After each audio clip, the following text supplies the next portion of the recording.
ये जो मैं बात बताना चाह रहा हूं, समझो, ये वाली बात जो मैं बताना चाह रहा हूं वो ये बताना चाह रहा हूं कि कुछ क्वेश्चन ऐसे हैं जिसमें प्रोडक्ट में ऑल्सो भी included in the rate law expression. बोलो मेरे बच्चों, बोलो जल्दी से बोलो, प्रोडक्ट में ऑल्सो भी included in the rate law expression. बच्चों रेट लॉ एक्सप्रेशन है ना, एक्सपेरिमेंटली ना ये बताता है किस तरीके से रेट है ना जो चेंज होता है, यू चेंज द कंसेंट्रेशन। अगर आप कंसेंट्रेशन को लगातार चेंज करते जाते हैं तो रेट किस तरीके से चेंज होता है, उसको क्या बोला जाता है बच्चों? रेट लॉ एक्सप्रेशन बोला जाता है। रेट किस तरीके से एक्सपेरिमेंटली डिपेंड करता है, मैंने बोला था रेट लॉ एक्सप्रेशन में प्रोडक्ट में ऑल्सो भी इंक्लूडेड। बोलो बच्चों, मैंने शुरुआत में बोला है प्रोडक्ट में ऑल्सो भी included in the rate law expression. Yes,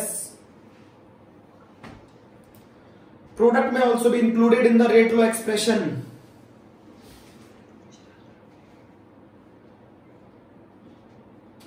पता कैसे चलेगा कि प्रोडक्ट नहीं, तुम्हें तो रिएक्टेंट ही यूज करना है। वो तो क्वेश्चन एक ऐसा आएगा जिसमें प्रोडक्ट भी आएगा तो तुम क्वेश्चन मार्क लगाओगे। मैंने तो ऐसा बोला है, generally rate law expression always reactant के टर्म्स में आता है। अगर आप उसमें रिएक्टेंट ले रहे हो और प्रोडक्ट नहीं ले रहे हैं, इसका मतलब वो प्रोडक्ट पे डिपेंड करता ही नहीं है। बट ऐसा नहीं है कि उसमें प्रोडक्ट नहीं आ सकता, आ सकता है, ये बोलना चाह रहा हूं। आप बोलो, प्रोडक्ट आ सकता है बच्चों। रेट लॉ एक्सप्रेशन के अंदर प्रोडक्ट में ऑल्सो भी इंक्लूडेड है, बट हमारे यहां जितने भी क्वेश्चन है उसमें ज्यादातर रिएक्टेंट ही इंक्लूड होता है। बट ऐसा नहीं है कि प्रोडक्ट नहीं आ सकता, प्रोडक्ट आ सकता है बच्चों। प्रोडक्ट में ऑल्सो भी included in the rate law expression. Sir medium भी आता है क्या? हाँ, मीडियम भी आ सकता है। चलें क्वेश्चन करें बच्चों, सॉल्यूशन करो उस क्वेश्चन का। क्या आप करोगे? आप करोगे सॉल्यूशन? करो, बताओ रेट क्या होगा स्लो स्टेप को देखकर। R is equals to K O की पावर 1 O3 की पावर 1। आपको मालूम है कॉम्प्लेक्स रिएक्शन का हर एक स्टेप एलिमेंट्री होता है। कॉम्प्लेक्स रिएक्शन का हर एक स्टेप एलिमेंट्री होता है, सक्सेसिव रिएक्शन का हर एक स्टेप एलिमेंट्री होता है, रिवर्सिबल रिएक्शन का भी हर एक स्टेप एलिमेंट्री होता है। तो आपको बता दूं कॉम्प्लेक्स रिएक्शन 3 तरीके की होती है, सक्सेसिव रिएक्शन, रिवर्सिबल रिएक्शन, है ना। ये सारी कैसी रिएक्शंस होती हैं? कॉम्प्लेक्स। ये मैंने सही लिखा है, R is equals to K O की पावर 1 O3 की पावर 1। बच्चों कभी भी रेट लॉ एक्सप्रेशन इंटरमीडिएट के टर्म्स में नहीं आता।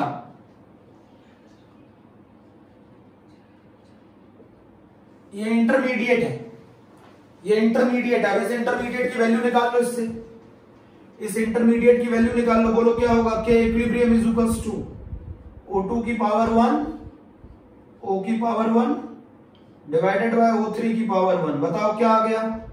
इंटरमीडिएट की वैल्यू क्या आ गई? इंटरमीडिएट की वैल्यू आ गई K इक्विलिब्रियम O3 की पावर 1 O2 की पावर 1। बोलो बच्चों, उसको उठा के पुट कर दो रेट लॉ एक्सप्रेशन में। तो R is equals to K into K equilibrium O3 की पावर 1 O2 की पावर 1 और O3 की पावर 1। तो बताओ रेट क्या होगा? K डैश O3 की पावर 2 एंड O2 की पावर -1।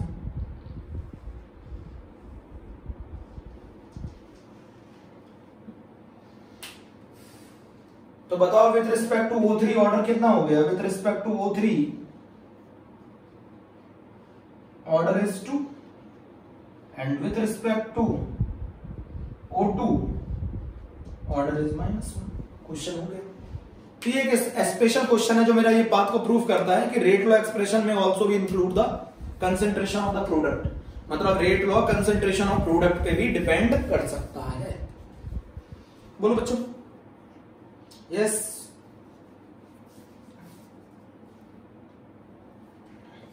जल्दी बताओ, जल्दी बताओ, जल्दी। समझ में आ गया होगा मुझे लग रहा है, मुझे उम्मीद है समझ में आ गया होगा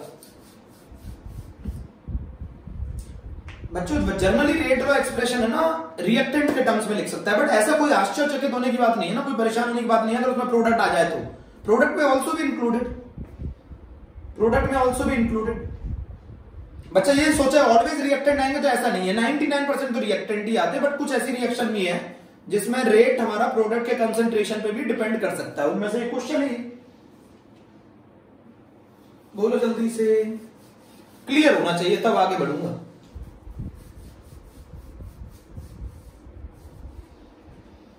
यस माय चाइल्ड, बोलो मेरे बच्चों। बच्चों एक चीज और बताना चाहता हूं, इधर सुनो मेरी बात, बहुत ध्यान से सुनो। आप लाइफ में ना ऑलवेज नॉर्मल रहना, नॉर्मल, यू नो नॉर्मल। जब भी आप एक्साइटेड स्टेट में होंगे, जब भी आप डिप्रेस होंगे, तब तब आप है ना गड़बड़ करेंगे एग्जाम में। अब अच्छा को ही मान लो कोई पेपर आ जाए आपके हाथों में और आपको एकदम शुरुआत के 4 क्वेश्चन बहुत जबरदस्त आते हो, तब भी आपकी गलती होने के चांस ज्यादा होते हैं। इंसान जब भी नॉर्मल स्टेट में होता है ना, वो गलतियां बहुत कम करता है। जब भी वो एक्साइटेड स्टेट में होगा या डिप्रेस्ड होगा, वो हर समय गलतियां करेगा। इसीलिए कभी भी पढ़ा करो ना, बिल्कुल नॉर्मल होके पढ़ा करो, नॉर्मल, टेंशन फ्री। हमने अपना बेस्ट दिया, जितनी रैंक आएगी आएगी, कोई दिक्कत नहीं, हमने अपना बेस्ट दिया है। सर हमें कब पता चलेगा कि कब प्रोडक्ट इंक्लूड होता है? बच्चों मैंने फिर वही बात बोली, मैं ये बताना चाहता हूं इस रिएक्शन के थ्रू कि जब रेट लो एक्सप्रेशन में ऑल्सो भी इंक्लूड प्रोडक्ट, बट आपके लिए जितने भी क्वेश्चन आते हैं उसमें प्रोडक्ट नहीं आता।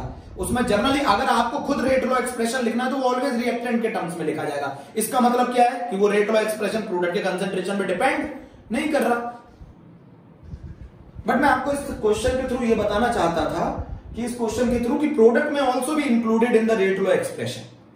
ऐसा नहीं है कि प्रोडक्ट में not include in the rate low expression, ये भी इंक्लूड हो सकते हैं। तो कभी अगर प्रोडक्ट आ जाए तो आप टेंशन मत लेना कि मैंने आपको बताया नहीं, प्रोडक्ट में ऑल्सो भी included in the rate low expression. Yes, अब किसका क्वेश्चन है?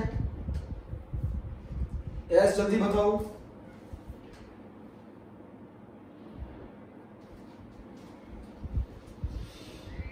क्वेश्चन नोट किया? अच्छा लगा? एक ही क्वेश्चन में आज पूरा बैच निकाल दोगे? जनरली प्रोडक्ट के लिए 0 ऑर्डर होता है। जनरली प्रोडक्ट अगर नहीं आ रहा है तो वो 0 ऑर्डर है उसके रिस्पेक्ट में, रेट उस पर डिपेंड नहीं कर रहा है।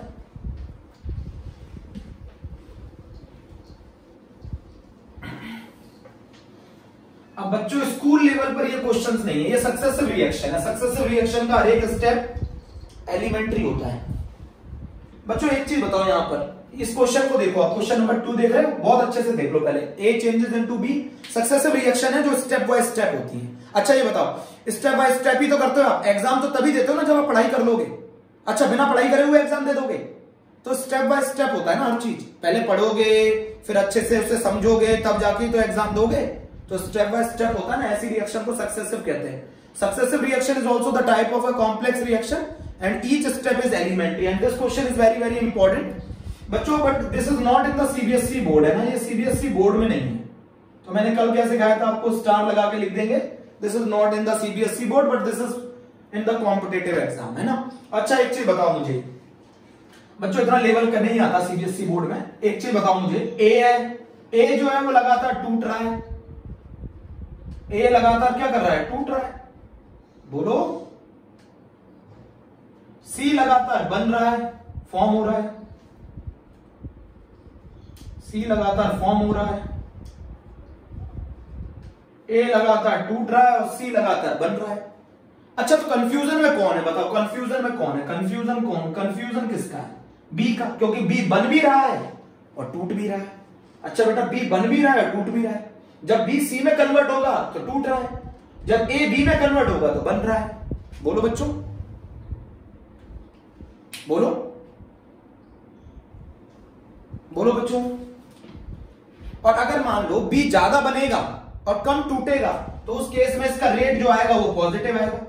ये होगा ना बच्चों रेट ऑफ फॉर्मेशन ऑफ, ये बताओ डीबी बाई डी मतलब प्लस में है, इसका मतलब फॉर्मेशन ज्यादा है और डिकम्पोजिशन कम है। तो dB plus dB by D किसके बराबर होगा, rate of formation minus rate of decomposition.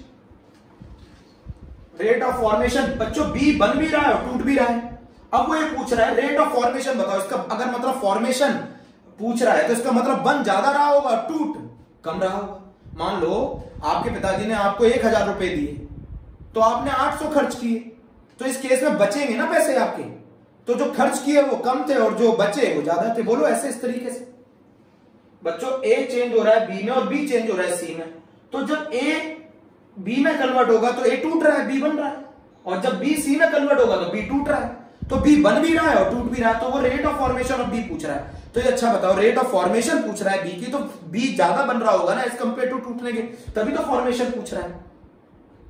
बच्चों फॉर्मेशन का मतलब क्या, फॉर्म ज्यादा हो रहा है, टूट कम रहा है, तो rate of formation minus rate of decomposition. अगर उल्टा हो रहा होता, या रेट ऑफ डिसअपीयरेंस पूछ रहा होता या रेट ऑफ डिकम्पोजिशन पूछ रहा होता, तो टूट ज्यादा रहा होता, बन कम रहा होता।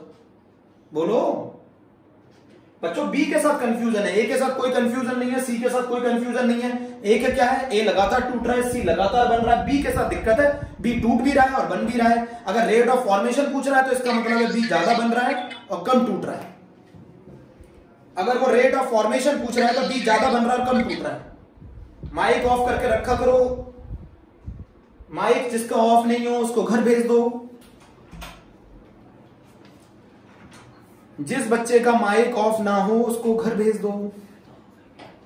क्लास में बदतमीजी के लिए कोई जगह नहीं है। बोलो बच्चों, बी के साथ दिक्कत है ना, बी के साथ। ये क्वेश्चन एक भी बच्चा एग्जाम में नहीं करके आता है एकेडमिक्स लेवल वाले में से। बोलो बच्चों, बी बन भी रहा है, टूट भी रहा है। अच्छा, फॉर्मेशन पूछ रहा है, इसका मतलब क्या है, बन ज्यादा रहा होगा, टूट कम रहा होगा। अगर डिकम्पोजिशन पूछ रहा होता तो टूट ज्यादा रहा होता, बन कम रहा होता। बोलो जल्दी से, जल्दी बोलो। नो नो नो आंसर है ना। बोलो बच्चों। दीपाली शर्मा। अरे बच्चों, ए के साथ कोई कंफ्यूजन है ना, ए तो टूट रहा है, सी बन रहा है। कंफ्यूजन किसके साथ है, बी। बी के लिए दोनों चीजें हो रही है ना, बी के लिए दोनों चीजें हो रही है। बी टूट भी रहा है और बन भी रहा है।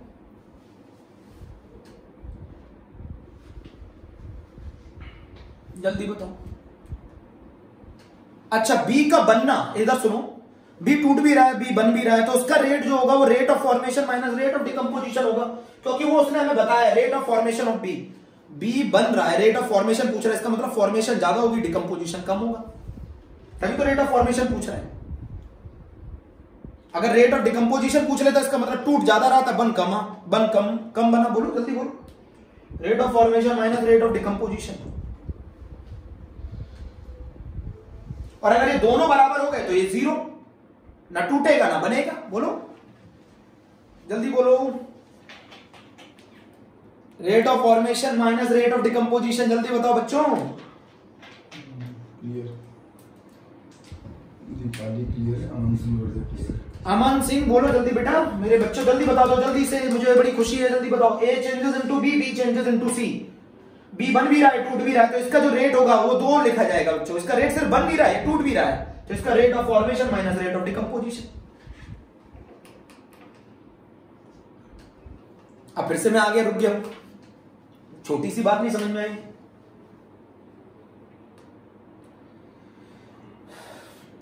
खुशी क्लियर है, खुशी पूछ लो, खुशी को क्लियर है। खुशी बताओ यार, क्वेश्चन क्लियर है आपका, मतलब सर क्वेश्चन पर डिपेंड करेगा। अरे भैया यहां से समझ में नहीं आ रही, ए बी में चेंज हो रहा है, बी सी में चेंज हो रहा है, क्वेश्चन पर डिपेंड कैसे करेगा, यहां दिख नहीं रहा रिएक्शन कि बी टूट भी रहा है और बन भी रहा है। क्वेश्चन बोलो बच्चों जल्दी से। अच्छा ये बताओ, बी का बनना किस पे डिपेंड करेगा? एक बार और बता दो शिवानी भैया। अरे ए टूट रहा है, बी बन रहा है, और जब बी सी में कन्वर्ट होगा तो बी टूट रहा होगा, तो बी दोनों काम कर रहा है, तो उसका रेट क्या होगा? अगर उसका मैं फॉर्मेशन का रेट पूछूं तो जितना बनेगा उसमें से रेट जितना खत्म होगा उसको माइनस कर दो।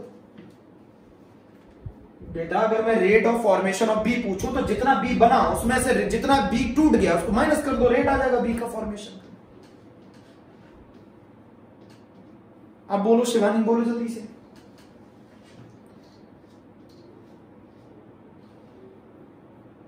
Rate of formation minus rate of decomposition. अच्छा ये बताओ, बी की फॉर्मेशन किस पे डिपेंड करेगी? ए पे। अरे बी की फॉर्मेशन किस पे डिपेंड करेगी? ए पे, तो ये लिख दो K1 इंटू ए की पावर 1। और बी का टूटना किस पे डिपेंड करेगा? बी पर। बी का टूटना किस पे डिपेंड करेगा? बी पर। बी का टूटना क्या होगा? K2 इंटू बी की पावर 1।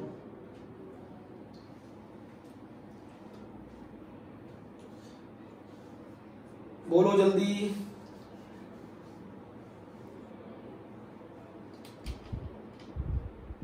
जल्दी बताओ बच्चों, जल्दी बताओ, जल्दी बताओ बच्चों। नो आंसर, जल्दी बताओ। अब डाउट अरे भैया बी का बनना ए पे डिपेंड करता है, बी के फादर कौन है, ए, और बी का टूटना बी पे डिपेंड करता है।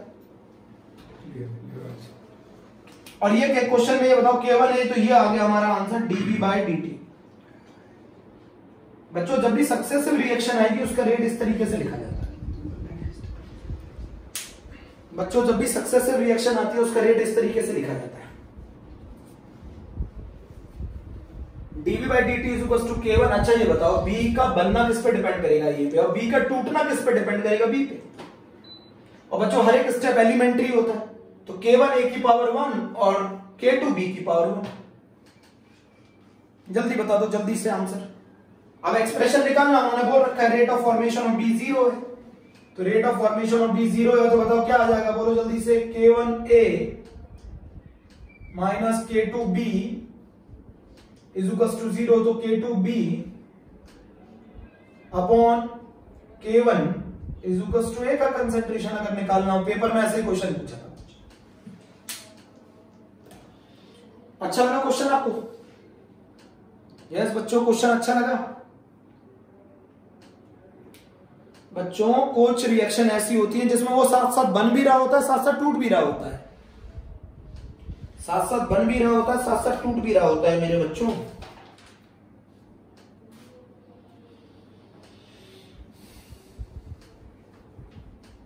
यस, बी का बनना ए पे डिपेंड करता है और बी का टूटना बी पे डिपेंड करता है।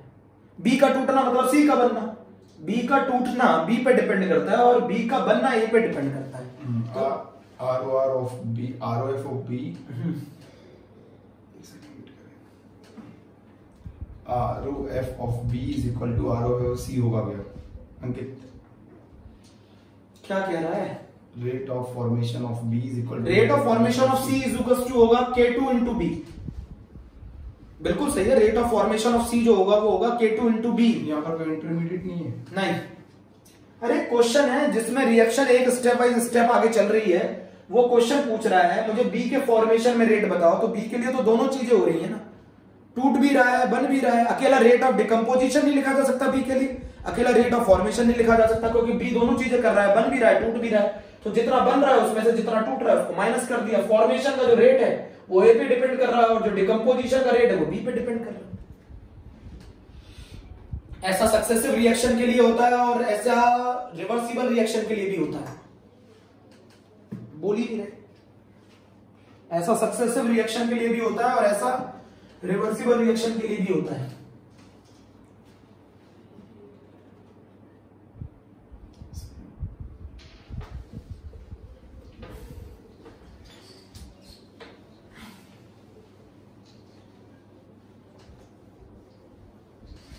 अच्छा मुझे क्वेश्चन करके बताओगे? क्वेश्चन करके बताओगे? एक रिएक्शन है A2 reversible sign 2A, elementary reaction है, एलिमेंट्री रिएक्शन है।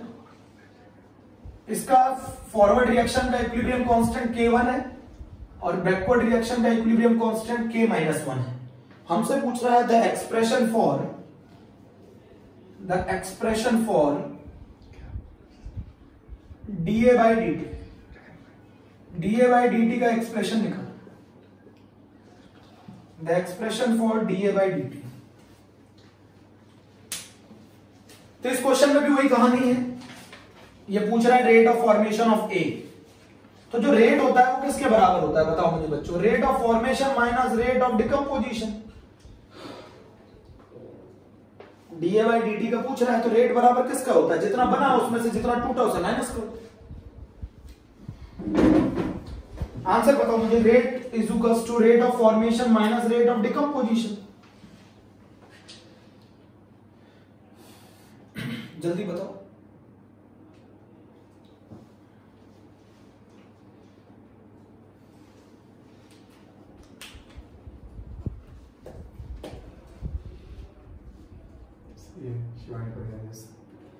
ठीक है, अच्छा ये बताओ ए का रेट जो है, ये बच्चों रेट जो सुनो, रेट ऑफ फॉर्मेशन ए का बनना किस पे डिपेंड कर रहा है जरा बताओ? ए का बनना A2 पे डिपेंड कर रहा है बच्चों, ए का बनना A2 पे डिपेंड कर रहा है, तो रेट ऑफ फॉरवर्ड की जगह क्या लिख दोगे? K1 into A2।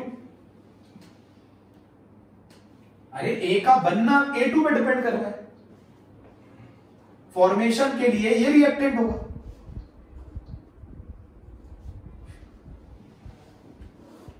बच्चों फॉर्मेशन रेट ऑफ फॉर्मेशन इस पे डिपेंड कर रहा है ना, A2 पे।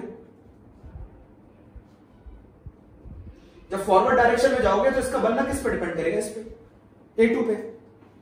तो K1 इंटू A2। और इसका टूटना किस पे डिपेंड करेगा, अगर हम बैकवर्ड जाएंगे तो क्या होगा बताओ, K-1 इंटू A का स्क्वायर। बैकवर्ड रिएक्शन का टूटना किस पे डिपेंड करेगा, इस पर।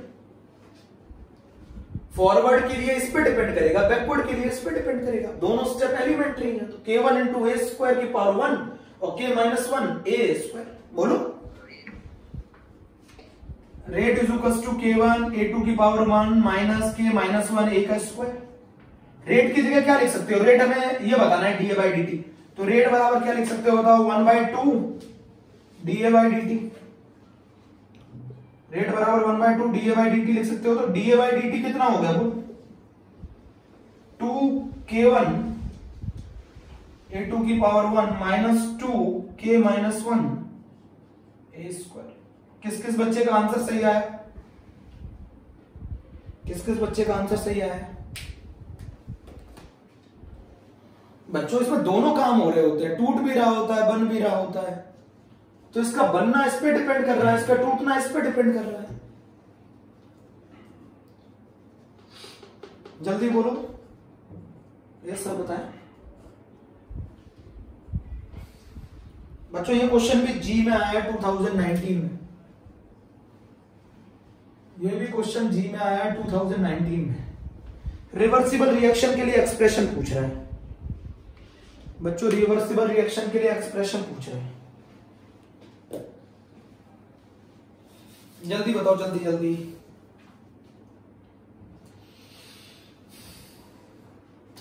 बच्चों एक reaction A2 changes into 2A है। अगर इसका A का बनना इस पे डिपेंड करेगा, फॉरवर्ड रिएक्शन के लिए ये होगा रिएक्टेंट, बैकवर्ड रिएक्शन के लिए ये होगा रिएक्टेंट। इसका बनना इस पे डिपेंड करेगा, इसका टूटना इस पे डिपेंड करेगा। फॉरवर्ड माइनस बैकवर्ड, तो जितना बचेगा उतना रेट होगा। तो रेट बराबर क्या होगा, K1 इंटू A2 की पावर 1 माइनस K-1 A का स्क्वायर। जल्दी बताना सर।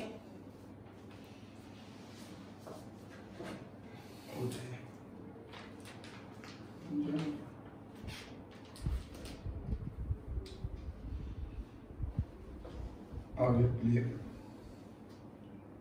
नहीं, अब उधर ये dA by dt is equal to K1 A2 minus K2 2A। ये रहा बच्चों आंसर, बच्चों ये रहा आंसर 2K1। ये पूछा था ना dA by dt। Easy question है बच्चों, आप टेंशन क्यों ले रहे हो, इजी क्वेश्चन है, इजी क्वेश्चन है। आगे चले, हो गया बच्चों।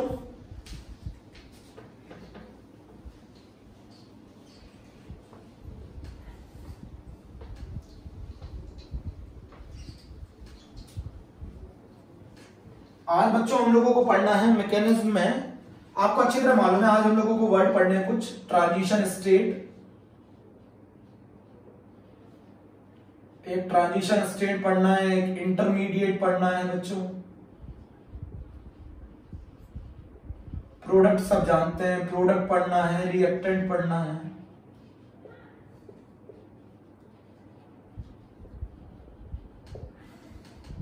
तो हमारा जो टॉपिक है बच्चों वो बहुत इंपॉर्टेंट है, energy level diagram. Energy level diagram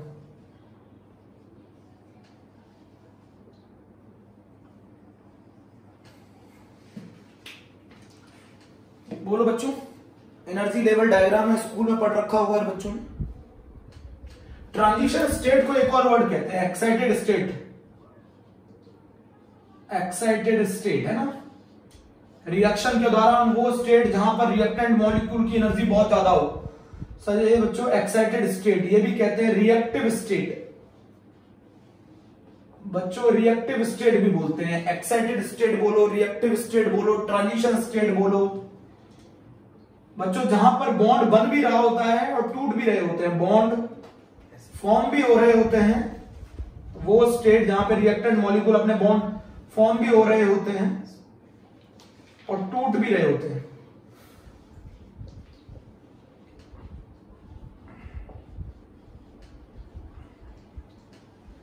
unstable होती है। थोड़ा जूम करो, जूम करते हैं, कितना जूम करेंगे? बच्चों एक्साइटेड स्टेट कह लो, ट्रांजिशन स्टेट को एक्साइटेड स्टेट कह लो, रिएक्टिव स्टेट कर लो, जहां पर बॉन्ड बन भी रहे हैं टूट भी रहे हैं, अनस्टेबल है। अनस्टेबल बताओ क्यों? अनस्टेबल क्यों है? अनस्टेबल क्यों है? क्योंकि वहां रिएक्टेंट मॉलिक्यूल की एनर्जी बहुत ज्यादा है बच्चों, वहां रिएक्टेंट मॉलिक्यूल की एनर्जी बहुत ज्यादा है, इसीलिए वो अनस्टेबल होता है। ट्रांजिशन स्टेट, आपने रिएक्टेंट मॉलिक्यूल को एनर्जी दी, वो एक ऐसी स्टेट में पहुंच गया जहां वो बहुत ज्यादा एक्साइटेड है, तो एक्साइटेड स्टेट में है वो मॉलिक्यूल, रिएक्टेंट मॉलिक्यूल। रिएक्शन के दौरान आपने रिएक्टेंट मॉलिक्यूल को एनर्जी दी, वो क्या पहुंच गया? ऐसी स्टेट में पहुंच गया, एक्साइटेड स्टेट में, जहां वो बॉन्ड तोड़ भी रहे हैं, बॉन्ड बना भी रहे हैं, बहुत ज्यादा एनर्जी स्टेट है, तो ऐसी स्टेट अनस्टेबल होती है, उसको कहते हैं ट्रांजिशन स्टेट। बच्चों रिएक्शन के दौरान ट्रांजिशन स्टेट का मीनिंग समझ में आया? जिसके ट्रांजिशन का एक और मतलब भी बताऊं, जिसका अगल बगल वालों से एनर्जी ज्यादा हो, ये स्टेट ट्रांजिशन स्टेट है।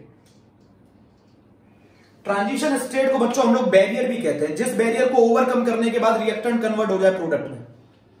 ट्रांजिशन स्टेट के बाद बच्चों, ट्रांजिशन स्टेट वो स्टेट है जहां पर रिएक्टेंट टूट भी रहे हैं, बॉन्ड बना भी रहे हैं, इसके बाद वो अपने आप बॉन्ड फॉर्म करने लगेंगे और अपनी एनर्जी को कम करने लगेंगे। ट्रांजिशन स्टेट बच्चों एक्साइटेड स्टेट है, रिएक्टिव स्टेट है, जहां बॉन्ड टूट भी रहे हैं, बन भी रहे हैं, अनस्टेबल है, हायर एनर्जी स्टेट है, मैक्सिमम एनर्जी स्टेट है। इसके बाद रिएक्टेंट मॉलिक्यूल अपने बॉन्ड तोड़कर प्रोडक्ट की फॉर्मेशन करने लगेंगे और अपनी एनर्जी कम करने लगेंगे। उस स्टेट को बोला जाता है ट्रांजिशन स्टेट। किसी भी मैकेनिज्म में बच्चों, मैकेनिज्म का मतलब होता है वो रिएक्शन का पाथ बताती है। मैकेनिज्म का मतलब क्या है? वो पाथ बताती है। मैकेनिज्म का मतलब है जो बताए रिएक्शन स्टेप बाय स्टेप कैसे हो रही है, उसको कहते हैं मैकेनिज्म।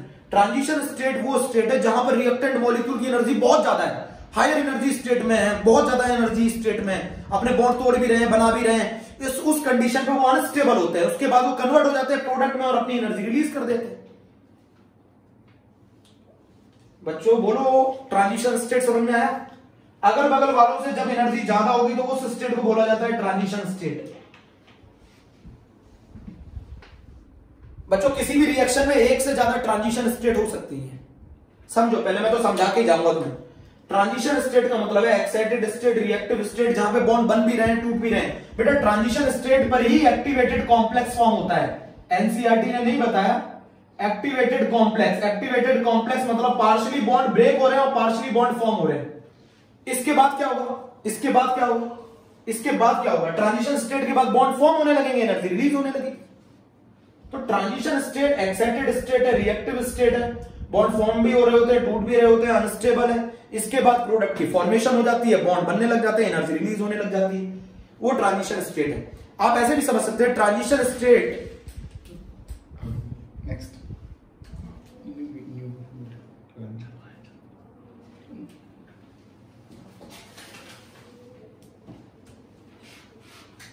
5 मिनट का ब्रेक ले लेते हैं बच्चों।